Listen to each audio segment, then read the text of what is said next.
صلی اللہ علیہ وسلم نے فرمایا ثلاث حق علی اللہ عونہم، تین آدمیوں کی مدد اللہ نے اپنے ذمے لازم کر لی ہے۔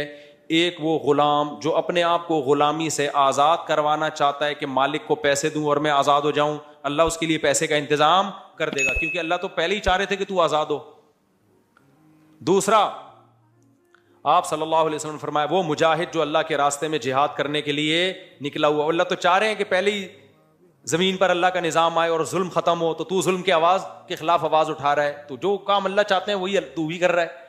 اور تیسرا فرمایا وہ شخص جو برائی سے بچنے کے لیے نکاح کرنا چاہتا ہو، اللہ تو چاہتے ہیں زنا سوسائٹی سے ختم ہو، تو بھی نہ کرے زنا، تو وہی کر رہا ہے جو اللہ چاہتا ہے، اس لیے تو پیسے کما رہا ہے، تو اس کی مدد اللہ نے اپنے ذمے لازم کی۔ اس لیے علماء نے لکھا ہے جو نکاح کرنا چاہتا ہو اس کی بھی مدد کرو، کیونکہ تم اس کی مدد کرو گے تم گویا اللہ کی مدد کر رہے ہو، کیونکہ اللہ جو چاہ رہا ہے تم اللہ کو اللہ کے کام میں ہاتھ بٹا رہے ہو۔ اللہ کے کام میں کوئی نہیں ہاتھ بٹا سکتے، مجازاً ہمیں سمجھایا گیا، وہ کام کر رہے ہو جس سے اللہ کیا ہو رہا ہے، خوش ہو رہا ہے۔ سمجھتے ہو کہ نہیں سمجھتے؟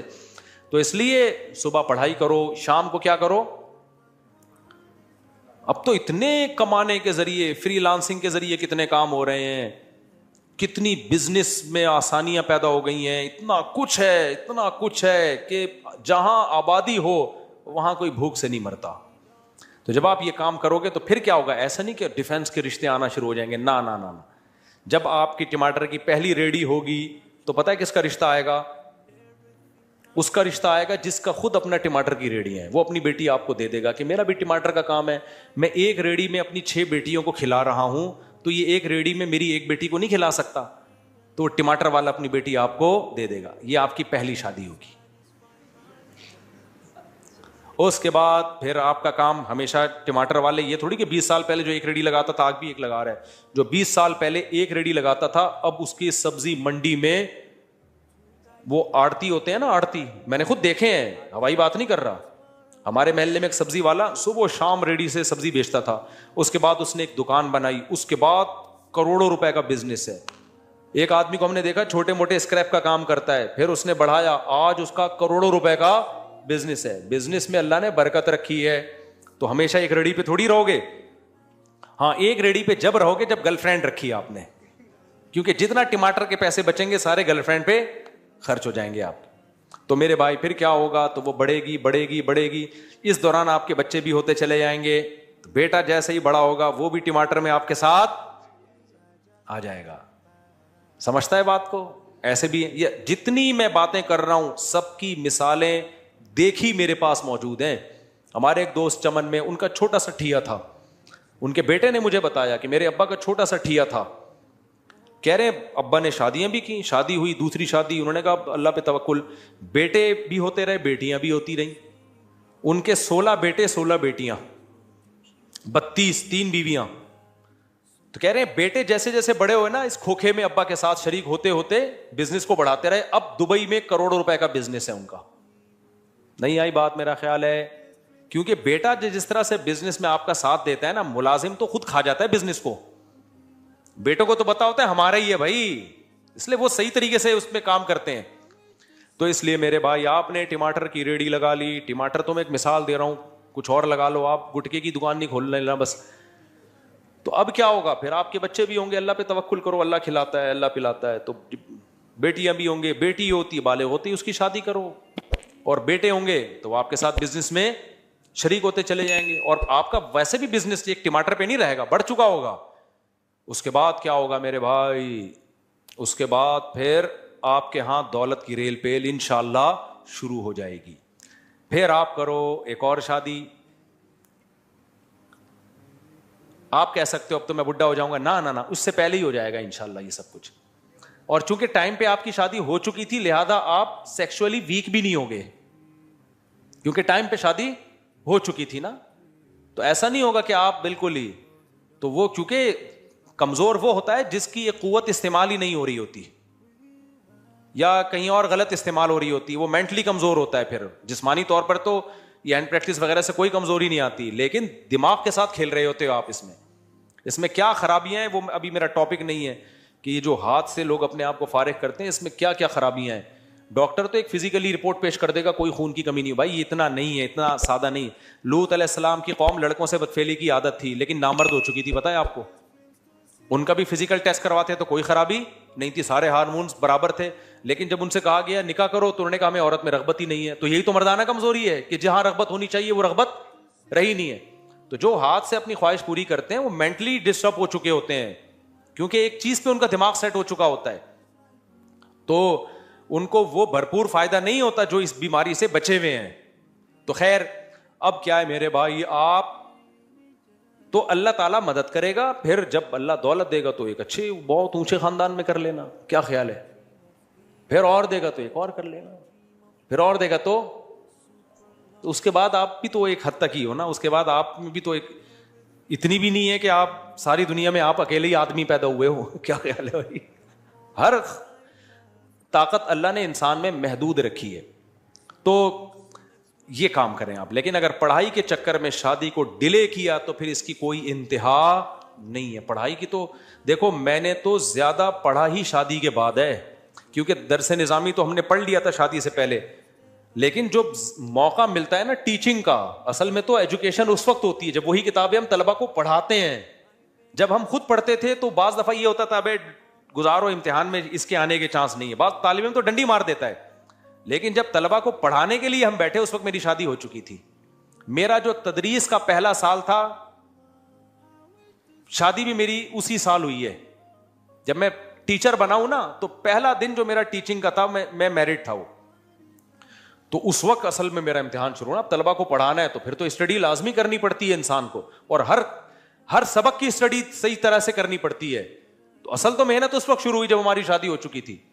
لیکن ہم نے پڑھایا, الحمدللہ پڑھا رہے ہیں اس وقت سے. ریسرچ کا کام کیا, تحقیقی کام کیا, بیانات کیے, دنیا میں ٹریولنگ بھی ہو رہی ہے, حج بھی ہو گیا, عمرے بھی ہو رہے, سارے کام. مرغیاں بھی پل رہی ہیں, بکریاں بھی پل رہی ہیں. پیسے میرے پاس نہیں ہوتے تھے, پیسے بھی آنا شروع ہو گئے. اچھا آپ لوگ تو کہہ رہے ہوں گے یوٹیوب تو آیا ہے نا, اس سے پہلے میں کیا کر رہا تھا. اللہ تعالیٰ کی ایسی مدد ہوتی ہے کہ آپ, قرآن کہتا ہے نا وَمَن يَتَّقِ اللَّهَ يَجْعَل لَّهُ مَخْرَجًا, اللہ سے ڈرو گے اللہ تمہارے لیے رزق کے دروازے کھول دے گا. وَيَرْزُقْهُ مِنْ حَيْثُ لَا يَحْتَسِبُ, وہاں سے روزی دے گا جہاں سے تمہارا گمان نہیں ہوگا. میں نے 20 کاروبار کیے ہوں گے, جس کاروبار میں مجھے لگتا تھا کہ کچھ نہیں ملے گا وہاں سے ملا, جس میں لگتا تھا یہیں سے سب کچھ ملے گا وہاں ڈوب گیا. لیکن گھر چلتے رہے الحمدللہ, ٹھیک ہے نا. گھر کیا ہوتے رہے ہیں, چلتے ہی رہے. بچے بھی آتے رہے مارکیٹ میں, گھر بھی چلتے رہے. اور میرے بھائی تو آپ اللہ پہ اعتماد کرو, اللہ پہ کیا کرو, توکل کرو. کہیں اونچ نیچ آ جائے تو صبر کرو. وہ تو کنواروں میں بھی آتی ہے کہ نہیں آتی. کتنے کنوارے یونیورسٹی میں پڑھ رہے ہیں, جیب میں گٹکے کے پیسے نہیں ہیں, تو وہ بھی تو ٹینشن ہے. تو کبھی تو شادی کے بعد بھی آ سکتی ہے, وہ تو اللہ کے ہاتھ میں. اللہ چاہے گا تو شادی کے بعد ٹینشن دے گا, نہیں چاہے گا تو نہ بعد میں دے گا نہ پہلے دے گا. بس ایک آیت قرآن کی یاد رکھو, اللہ سورہ نور میں کہتے ہیں ان یکونوا فقراء یغنیہم اللہ من فضلہ, نکاح کرو فقیر ہوگے اللہ غنی کر دے گا. بس چھوڑ دو اللہ کے یہاں. سمجھ میں آ رہی ہے بات, اللہ پہ ڈال دو, ورنہ اس طرح مرے رہو سڑے رہو. پھر اپنے بچوں کو بھی روکتے ہیں شادی سے, یہ بھی پڑھے گا, تو دادا بننے سے پہلے فوت ہو جاتے ہیں, نانا بننے سے پہلے فوت ہو جاتے ہیں. خوشیاں ہی نہیں دیکھ, خالی پڑھائی تھوڑی ہے میرے بھائی سب کچھ. انگریز میں بڑے بڑے سائنسدان ہیں, جاپان سے زیادہ تھوڑی پڑھ سکتے ہو. حال دیکھو بیچاروں کا کیا ہو گیا. جو پڑھے لکھے ہیں ان کی بھی زندگیاں تباہ ہو گئی ہیں. اکیلے تنہائی, رینٹ بندہ آتا ہے ان کی, بوڑھے سے بات کر کے تنہائی دور کرتا ہے. تو سب کچھ پڑھائی نہیں ہے میرے بھائی, نیچرل لائف کی طرف آؤ. دوسرا سوال مفتی صاحب, آج جتنی بدماش تنظیمیں ہیں وہ تو اپنے حق یا جیت کے لیے جان تک کی پرواہ نہیں کرتے. بس ایک دیندار لوگ ہی رہیں گے جنہیں دین اور دنیا والا جتنا ذلیل کر دیا, حق چھین لو, بڑوں کو گالیاں دیتی ہیں اپنی جان. اقرار الحسن نے جو کام کیا وہ اسٹائل علماء کیوں نہیں کرتے. ابے بھائی یہ ایک بہت بڑی ٹینشن ہے, ہمیشہ نیگیٹو سوچتے ہیں لوگ. لوگ کہہ رہے ہیں اقرار الحسن نے جو کام کیا وہ علماء نے کیوں نہیں کیا.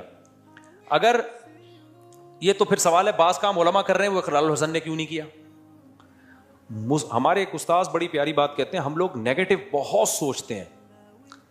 جو اچھا کر رہا ہے اس کو اپریشیٹ کرو, اس کو بنیاد بنا کے دوسروں کو برا بولو مت کہو. ایک آدمی نے کہا نا مفتی صاحب آپ 4 شادیوں میں بیان کرتے ہو, حضرت مفتی تقی صاحب تو آپ کے بڑے ہیں وہ کیوں نہیں کرتے. میں نے کہا انہوں نے بہت سارے ایسے کام کیے جو ہم نہیں کر رہے بھائی.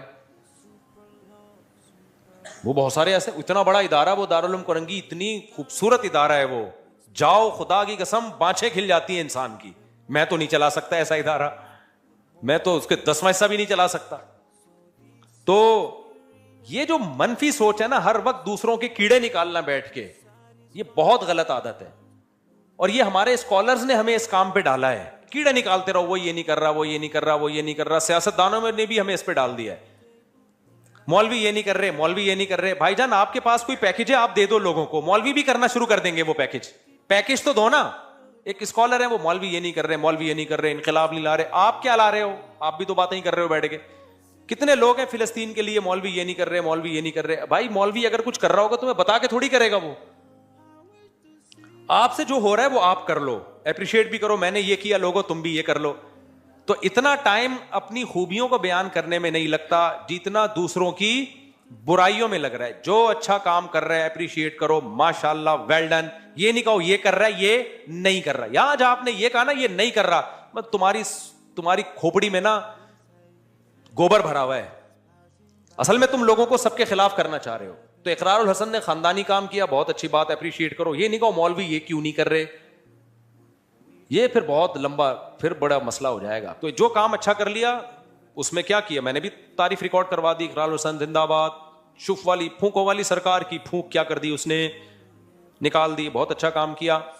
تو یہ بالکل ایسا ہی ہے جیسے ایک آدمی رات کو اٹھا, تہجد پڑھ رہا ہے, اللہ سے دعا مانگ رہا ہے, اے اللہ یہ سارے مزدور سو رہے ہیں, میں اکیلا تیرے سامنے اٹھ کے دعا مانگ رہا ہوں, میرے اس عمل کی لاج رکھ.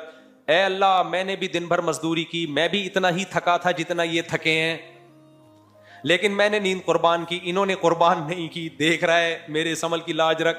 ایک مزدور نے منڈی نکالی کمبل سے, بولا کم بخت تو اپنی خوبیاں بیان کر, ہمیں ہماری غیبتیں کیوں کر رہا ہے اللہ کے سامنے. بالکل یہی اسٹائل ہے. جیسے وہ اس مشہور اسکالر حنفیون, جب بھی کوئی مسئلہ پوچھو نا, حنفیوں نے یہ کیا ہوا ہے, ابے تم سے کوئی پوچھ رہا ہے حنفیوں نے, تم جو سوال پوچھا اس کا جواب دے دو یار. تم تو جو سوال پوچھا جا رہا ہے اس کا کیا کر دو, جواب دے دو. تم ہر بات گھما پھرا کے, اور کیا بھی نہیں ہوتا حنفیوں نے یہ وہی. تو کسی کو حنفیوں سے ایسی چڑ ہو گئی ہے, کسی سے چڑ ہو گئی ہے. وہ یہ جو آج میرا پورا بیان ہوا نا, بغض ہو جائے تو پر ہر چیز گھما پھرا کے وہیں لے کے جاتے ہیں لوگ. تو مولویوں سے میرے بھائی چڑ نہ کرو, کسی سے بھی چڑ نہیں کرو یار, کیا ضرورت ہے. ایک ماہر نفسیات ڈاکٹر ہیں, ان کا کلپ آیا بڑا اچھا, بڑی پیاری بات کی. اکثر وہ اچھی باتیں ہی کر رہے ہوتے ہیں. انہوں نے کہا کہ دیکھو ہمارے دماغ کی ایک مخصوص کیپیسٹی ہے. جیسے کولر کی انہوں نے ایک مثال دی کہ کولر میں اگر آپ پانی ڈالیں گے تو ایک وقت تک بھرے گا نا, وہ مزید پانی ڈالیں گے تو کولر بھی ٹینشن میں آئے گا کہ نہیں آئے گا. تو اس کا حل یہ کہ نل کا کھولو, کچھ پانی نکالو, پھر مزید کچھ پانی ڈالو. تو ہم بھی جو اسٹریس ہے نا ہمارے دماغ میں ایک حد تک تو ٹھیک ہے, حد سے زیادہ اسٹریس لینی ہے نا تو پرانی والی کو نکالنی پڑے گی. تو انہوں نے کہا مزید آپ نے کوئی ٹینشن لینی ہے نا تو یہ جو سیاسی جھگڑے آج کل چل رہے ہیں یہ والی ٹینشن نکالو, پھر مزید کوئی ٹینشن لے کر آؤ. جو آج کل سیاسی جھگڑے نہیں چل رہے, پھر ڈاکٹر نے کہا کہ اس وقت سب سے زیادہ اسٹریس میں اللہ تعالیٰ کے ہاں ساری قومیں اللہ کی مخلوق ہیں. کیا خیال ہے بھائی, ساری قومیں اللہ چاہتا ہے کہ یہ قومیں آپس میں لڑیں. ماں باپ چاہتے ہیں کہ یہ میرے بھائی بیٹے آپس میں لڑیں کہ ایک کالا ایک گورا ہے. تو اللہ بھی نہیں چاہتا کہ مہاجر پٹھان سے لڑے, پٹھان پنجابی سے لڑے, پنجابی سرائکی سے لڑے, کیونکہ سب اللہ کی مخلوق ہیں. الخلق عیال اللہ, حدیث میں آتا ہے مخلوق ایسے جیسے اللہ کا خاندان. تو اللہ بھی نہیں چاہتے. جب آپ اس قوم پرستی پہ لڑ کے مرو گے تو اللہ کہتا ہے تو بری موت مرا ہے, تو میرے پاس تیرے لیے کوئی ٹھکانہ نہیں ہے. اب اپنی قومی لیڈر سے اجر مانگ, قومی لیڈر سے اجر مانگ, وہ کچھ بھی نہیں دے گا آپ کو. وہ 4 دفعہ قبر پہ آگے پھول چڑھائے گا, فاتحہ پڑھے گا, اس کے بعد بھول جائے گا. بڑے لوگوں نے ہٹلر کے لیے کتنے لوگوں نے جانیں دی تھی نا, کیا کیا ہٹلر, خود بھی آخر میں گولی مار کے مرا ہے. اچھا میرے بھائی, میں ایک مدرسے میں مدرس لگا اور شروع میں یہ طے ہوا تھا کہ وہاں مستقل پڑھاؤں گا, اور اس وقت واقعی یہی نیت تھی. ابھی 1 سال پورا نہیں ہوا کہ بعض مجبوریوں کی وجہ سے چھوڑنا چاہتا ہوں. کیا یہ جائز ہے؟ بھائی یہ اب میں مشورے نہیں دیتا, اب پتہ نہیں آپ کی کیا مجبوریاں ہیں. یہ تو مبہم لفظ ہے نا, جائز تو ہے, اگر کسی مجبوری سے چھوڑنا چاہ رہے ہو تو جائز ہے, لیکن چھوڑنا چاہیے کہ نہیں چاہیے یہ میں نہیں بتا سکتا, یہ میں نہیں بتاؤں گا. ختم بھائی, پڑھ لو اسپیڈ میں پڑھ لو, ٹائم ہے آپ لوگ کے پاس. میں ضلع بنیر سے ملاقات کے لیے ادھر سائڈ پہ آ جائیں, یہ پشاور والے بھی, بنیر والے بھی. مفتی صاحب, ہمارے یونیورسٹیوں میں زیادہ تر استاذ لڑکیوں کو پرائیورٹی دیتے ہیں جبکہ بوائز کچھ نہیں, جبکہ کہا جاتا ہے کہ ٹیچر والدین کے برابر ہے. آج کل ٹیچر ٹھرکی ہوتے ہیں, والدین کے برابر نہیں ہوتے. لڑکیاں دیکھ کے بہت پگھلتے ہیں. سب ٹیچروں کی بات نہیں کر رہا بھائی, بہت اچھے بھی ہوتے ہیں اس میں, لیکن ٹیچروں کے لڑکیوں کے ساتھ, سوری یار آپ تو بہت اچھے, آپ بہت اچھے ہو نا, میں سب کی بات کر ہی نہیں رہا نا, میں نے پہلے کہہ دیا بہت سے ٹیچر بہت اچھے ہیں الحمدللہ, پہلے ان کے کہنے سے پہلے میں نے کہہ دیا تھا. لیکن ٹیچروں کی بڑی کمپلینز آ رہی ہیں لڑکیوں کے ساتھ. وہ جب لڑکیاں کو ٹیچروں لوگ استعمال کرتے ہیں نا, پھر وہ لڑکی ہمیں بتاتی ہے فون کر کے ہمارے پروفیسر صاحب اس سلسلے میں آئے تھے اور اس سلسلے میں, کیونکہ ٹیچر آدمی پہلے ہوتا ہے, ٹیچر بعد میں ہوتا ہے. سب سے بڑی ٹیچر تو امہات المومنین ہے. قرآن نے ان کے بارے میں کہا ہے کہ جب کوئی صحابی تم سے شرعی مسئلہ, آپ سے شرعی مسئلہ پوچھنے کے لیے آئے تو فاسألوہن من وراء حجاب, پردے کے پیچھے سے پوچھو. اور امہات المومنین کو کہا گیا کہ آپ نے جواب جو دینا ہے تو آواز میں نرمی نہیں پیدا کرنی ہے, ٹو دا پوائنٹ جواب ہو بس. وہاں جب یہ حفاظت کی جا رہی ہے تو یونیورسٹیوں میں خام خواہ ایک فرض کر لیے ٹیچر چونکہ ہمارے باپ کی طرح ہیں تو یہ لڑکیوں کو جوان ایک ایک نمبر کے ٹھرکی پروفیسر یونیورسٹیوں میں پڑے ہوئے ہیں. سارے نہیں ہیں میں مانتا ہوں, لیکن بہت سے ٹھرکی, اور کتنی لڑکیوں کی زندگیاں برباد کی ہیں. ایسے کیسز ہیں میرے پاس, 2 سال ٹیچر چھپ کے نکاح کیا اپنی شاگرد سے, 2 سال تک اس کو طبیعت سے استعمال کرتا رہا ہے, ماں باپ کو پتہ ہی نہیں ہے. ماں باپ کہہ رہے ہیں ٹیچر ہیں, ایکچولی کیا ہے, تو تمہارے ماں باپ ہی سالے غیرت نہیں ہے. تو پھر جب شادی ہونے کا ٹائم آیا تو طلاق دے دی کہ چلو, وہ بھی نیک ٹیچر کی بات کر رہا ہوں, طلاق دے دی. اب وہ لڑکا سمجھ رہا ہے کنواری بیوی ہے, وہ کنواری مماری نہیں ہوتی بعض دفعہ. اب ایسا نہ ہو کسی اب یونیورسٹی کی لڑکیوں پہ کوئی شادی ہو تو شک کرنا شروع کر دیں. شک جائز نہیں کسی کے بارے میں. بہت ساری لڑکیاں ہوتی ہیں پاکیزہ ہوتی ہیں, وہ اپنے آپ کو بچا کے رکھتی ہیں. بہت سارے ٹیچر بھی پاکیزہ ہوتے ہیں, لیکن بہت سارے ٹھرکی بھی ہوتے ہیں. اچھی اچھی لڑکیوں کی زندگیاں خراب کی ہیں. مر جب لڑکی کو دیکھتا ہے نا تو بہت کم چانسز ہیں کہ اس کے دل میں فحش خیالات نہ آئیں, بہت کم چانسز ہیں. تو اب تو بہاولپور یونیورسٹی کا جو حال سامنے آیا, اسلامک یونیورسٹی ہے, تو غیر اسلامک ہوتی تو پتہ نہیں کیا ہوتا. اس لیے میرے بھائی اپنے بچیوں کو یونیورسٹی نہیں بھیجو, پڑھاؤ, گھر میں پڑھاؤ. میں تو کھلے عام یہ بات کہتا ہوں, یونیورسٹی سے ایجوکیشن کم آئے گی, اخلاق ایسے برباد ہوں گے نا اس کے. ہاں وہ پڑھائیں جو 100% نگرانی کر رہے ہیں. میں ایسے لوگوں کو بھی جانتا ہوں, بچی کو خود یونیورسٹی چھوڑ کر آتے ہیں, جیسے ہی کلاس ختم ہوئی لے کر آ گئے. اتنے حوصلہ ہے تو پڑھاؤ, ہم پڑھائی کے خلاف نہیں ہیں, لیکن اتنا ٹائم آج کوئی دے ہی نہیں رہا اپنی اولادوں کو. تو آپ اگر اس طرح سے بھیجو گے نا, جو کمپلینز ہیں اچھے اچھے شریف گھرانوں کی, دیکھو صرف اتنا نہیں ہوتا کہ بوائے فرینڈ بنے گا اور دوستیاں ہوں گی, نہ, سب سے پہلے اس کے اخلاق خراب ہوں گے. کیونکہ جب حیا ختم ہو گئی نا تو ماں باپ کے ساتھ تو تمیز سے بات کرنا چھوڑ دے گی. اس کے بعد اگلا اسٹیپ ہے سٹا لگائے گی. وہ پنجاب یونیورسٹی, پنجاب میں نہیں, پنجاب میں ایک یونیورسٹی, پنجاب یونیورسٹی کی وہاں کا ماحول, یہ جو جماعت اسلامی کے لڑکے ہیں نا, کیا نام ہے, ان لوگوں نے کافی کنٹرول کیا ہوا ہے. لیکن پنجاب میں بعض یونیورسٹیاں ایسی ہیں لڑکیاں کھلے عام چرس پی رہی ہیں وہاں پہ. تو آپ ہاں بہت کچھ ہو رہا ہے ماشاء اللہ. ابھی یونیورسٹی کا نام نہ لیں تو اچھا ہے نا, وہ پھر بولیں گے آپ نے ہمارا نام کیوں لیا. تو کراچی میں بھی ہیں یونیورسٹیاں جہاں لڑکیاں کیا کر رہی ہیں, پٹھانوں کا کتنا اچھا فیملی سسٹم ہے پشاور میں, سب برباد ہو رہا ہے یونیورسٹیوں میں, ان کو ہوش ہی نہیں ہے. باپ ہوگا تبلیغ میں سال کے لیے گیا ہوا ہوگا, اور حضرت مختار الدین شاہ صاحب دامت برکاتم کتنے بڑے بزرگ ہیں اللہ والے, حضرت شیخ الحدیث کے خلیفہ, ان کی خانقاہ میں بیٹھا ہوگا, اللہ اللہ کر رہا ہوگا, سلوک کے منازل طے کر رہا ہوگا. ان کو پتہ نہیں ہوگا میری بیٹی یونیورسٹی میں کیا کر رہی ہے, پتہ نہیں ہوگا, کیونکہ بچیوں کو تو پڑھانا ہے نا. اب وہ یونیورسٹی میں کیا حال ہو رہا ہوگا نہیں پتا ہوگا بیچاروں, وہ سمجھتے ہیں اتنے نیک, وہ تو جب معاملہ ہاتھ سے نکلتا ہے تو برباد ہو جاتا ہے معاملہ. اسی وجہ سے جامعۃ رشید غزالی یونیورسٹی بنا رہا ہے کہ بچیوں نے اس یونیورسٹی تو جانا ہی ہے, تو ان کو کوئی ڈھنگ کی یونیورسٹی تو دے دو جہاں پڑھائی ہو اور ماحول اسلامی ہو. اس پہ بھی لوگ جامعۃ رشید کے خلاف ہیں کہ یہ اسٹیبلشمنٹ یہ ادارہ چلا رہا ہے. ہمارے یہاں جب آپ کسی کی رائے سے متفق نہیں ہوتے نا تو فوراً الزام ڈال دو ایجنسی کا آدمی ہے, اسٹیبلشمنٹ کا آدمی ہے. یہ منجن بہترین چلتا ہے.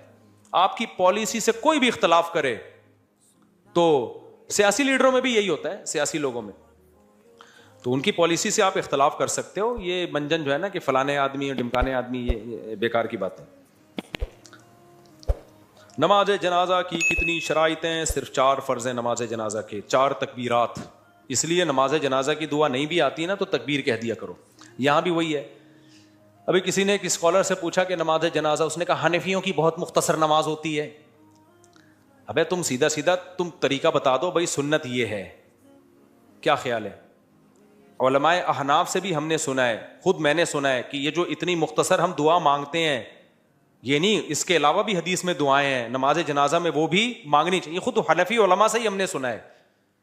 تو ایک چیز رائج ہو گئی مختصر، تو آپ اس کو یوں کہہ دو بھائی یہ والی مانگ لینی چاہیے، تو وہ تو پہلے سے علماء کہہ رہے ہیں. اب چیز رائج نہیں ہے عوام میں تو اس کو رائج کرنے کی کوشش کرو. لیکن وہی بات ہے، ہر چیز میں منفیت. تو فرض صرف 4 تکبیریں ہیں، باقی پھر ثنا ہے، درود شریف ہے. کوئی سورہ فاتحہ دعا کی نیت سے پڑھنا چاہے تو بھی ٹھیک ہے. اور یہ جو عبداللہ بن عباس کا قول ہے نا کہ سورہ فاتحہ پڑھی اور فرمایا کہ تاکہ تمہیں پتہ چل جائے کہ یہ سنت ہے، تو بعض لوگ کہتے ہیں دیکھو عبداللہ بن عباس تو سورہ فاتحہ کو سنت کہہ رہے ہیں اور حنفی لوگ کہہ رہے ہیں کہ سنت نہیں ہے. یہ جو سنت کا لفظ جب صحابی استعمال کرتے ہیں نا تو اس سے ہمیشہ وہ سنت مراد نہیں ہوتی کہ جو نبی کی سنت ہو. اس کا مطلب ہوتا ہے یہ بھی جائز ہے، یہ بھی طریقہ ہے. اور یہ محدثین سے یہ ثابت ہے کہ سنت کا لفظ صحابی ہمیشہ نبی کے لیے استعمال نہیں کرتے بلکہ جواز کے لیے بھی استعمال کرتے ہیں.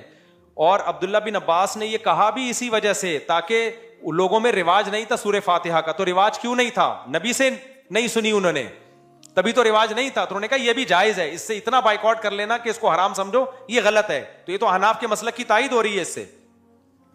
باقی جب ہمارا پڑھنا شروع ہوگا نا پھر ہم انشاءاللہ اس پہ تمیز سے ایک ایک چیز ریکارڈ کروائیں گے. ابھی تو میں چاہ رہا ہوں نہ ہو پھڈا. نماز جنازہ کی کتنی شرائط ہیں؟ نماز جنازہ کی فرائض کیا ہیں یہ بتا دیا میں نے. 4 تکبیریں، باقی وہ دعا بھی ہے اور اس کے علاوہ بھی بہت ساری دعائیں، وہ بھی پڑھ لو. بس ایک ہی دعا رٹا لگا کے یاد کی بھی، اللہم اغفر لحینا ومیتنا وشاہدنا وغائبنا وصغیرنا وکبیرنا وذکرنا وانثانا، اور بھی بہت ساری دعائیں. کچھ نہیں تو اللہم اغفرہ وارحمہ ولا تعذبہ، میت کی مغفرت کے لیے دعائیں کرنی چاہیے. میرے ایک دوست یونیورسٹی کے آخری سال میں ایک لڑکی کو وہ پسند کرتا ہے اور اس کے ساتھ اٹھنا بیٹھنا اس کا حتمی ارادہ ہے کہ اس کے ساتھ اس کے 1 سال بعد پڑھائی ختم کرنے کی شادی کی، اس کو اٹھ بیٹھ رہا ہے. تو بس شادی کے تکلف کی ضرورت کیا ہے؟ اس کے ساتھ بار بار اٹھ رہا بھی ہے، بیٹھ رہا بھی ہے، جا رہا بھی ہے. بھائی جب یہاں تک پہنچ گئے ہو 2 گواہ بلاؤ، نکاح کرو. کیا خیال ہے؟ زندگی گزارو ہنسی خوشی.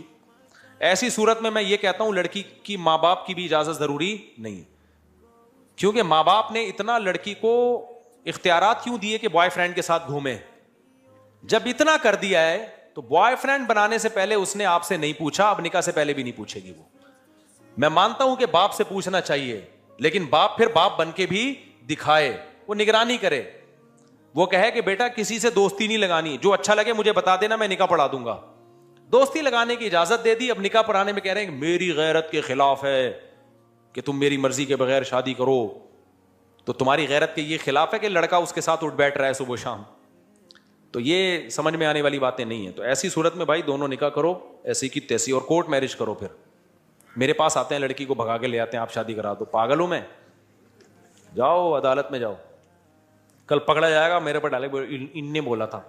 ایسا ہوتا ہے، بولے ان نے بولا تھا. میں اپنی شادی میں بھاگا ہوا تھا، تمہاری شادیوں میں کیا کروں گا میں؟ جب میں نے شادی میں تو بھاگ گیا تھا، میرے تو بڑا خطرہ تھا، بندوق نکلی ہوئی تھی میرے اوپر. ترکی سے جماعت آئی ہے، مولانا سے ملنا چاہتی ہے، مل لیا میرے خیال میں.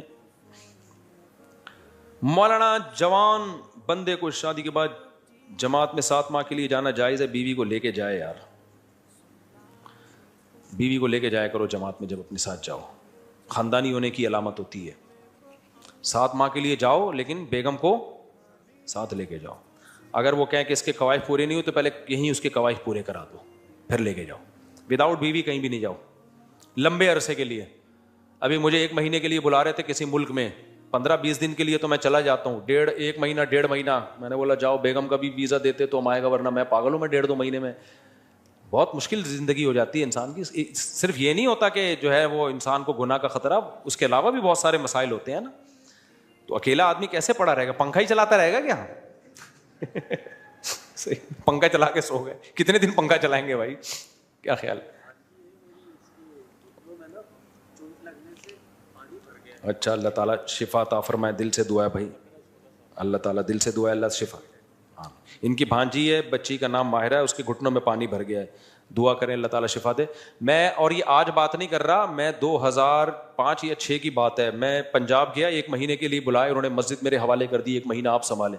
تو میں نے کہا گھر والوں کا بھی ٹکٹ بھیجو گے تو آؤں گا میں, تو اپنے گھر والوں کو بھی لے کر گیا. تو جب اتنا لمبا عرصہ کے لیے کہیں جاؤ تو فیملی آپ کے ساتھ ہونی چاہیے, میری یہ رائے ہے. باقی بعض دفعہ وسائل, ہمیں تو انہوں نے ٹکٹ بھیج دیا تھا, اب نہیں بھیجتے تو پھر سوچتے کہ لے کے اتنی گنجائش ہوتی تو لے جاتے, نہیں ہوتی تو نہیں لے کے جاتے. سمجھتا نہیں ہے نا بات کو. تو اللہ تعالیٰ نے 7 آسمان کا ذکر کیا ہے.